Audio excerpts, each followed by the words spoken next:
So I'm back and we ended at all stages of recursion and we will start যেখানে আমরা শেষ করেছিলাম, that is usage of recursion stack. It's a terminology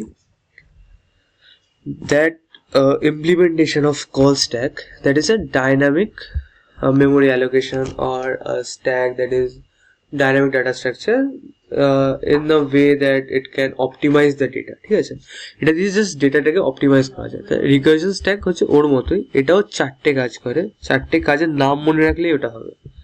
আচ্ছা, এতক্ষণ আমরা কি জানি, একটা থাকে বেস কেস, একটা থাকে মেন ফাংশন কল, একটা থাকে প্রোগ্রেস টু বেস কেস। এই তিনটে স্টেপই থাকে যেটার জন্য ফাংশন কাজ করে। তো ট্র্যাক দ্য ফাংশন কল, এটা ফাংশনটাকে, এটা জাস্ট মেন কথা হচ্ছে এটা গেজিয়ে লেখার চেষ্টা করা হয়েছে। রিকারশন স্ট্যাক মেনলি কি করে, মেনলি রিকারশন স্ট্যাকে ধরো আমরা 5 ফ্যাক্টোরিয়াল করছি, তো ফার্স্টে 5 4 3 2 1 0 অব্দি যেতে থাকবে, অ্যান্ড যখনই 0 বেস কেস যখনই টাচ করবে এই রিকারশন স্ট্যাকটা কি করবে, নিজেকে লোড করবে, আবার লোড করে আউটপুটটা শো করবে। বাট এটা হচ্ছে মেন কনসেপ্ট, বাট বোঝানোর জন্য এখানে চারটে জিনিস লেখা আছে, দ্যাট ইজ ফাংশন কলকে ট্র্যাক করা, handle the base cases, execution state, আর হচ্ছে লোকাল ভেরিয়েবল প্রিজার্ভ।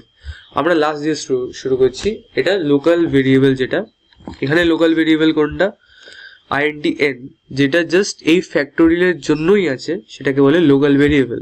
ঠিক আছে, তো লোকাল ভেরিয়েবলকে প্রিজার্ভ করা, এক্সিকিউশন করা, যখনই বেস কেস রিচ করে তখন কল স্ট্যাক নিজেকে কি করে, রিফ্রেশ করে, আমরা আগেও দেখেছি, অ্যান্ড আউটপুটটা শো করে।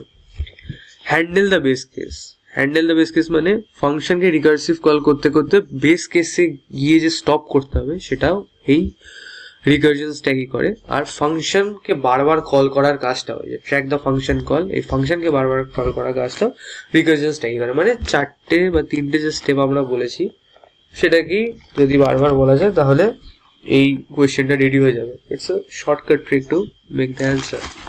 তো হ্যাঁ, এখানেই শেষ হচ্ছে রিকারশনের পার্টটা, and we ended the recursion here. আমি ছোট ভিডিও বানাচ্ছি যাতে লোকের পড়তে সুবিধা হয়।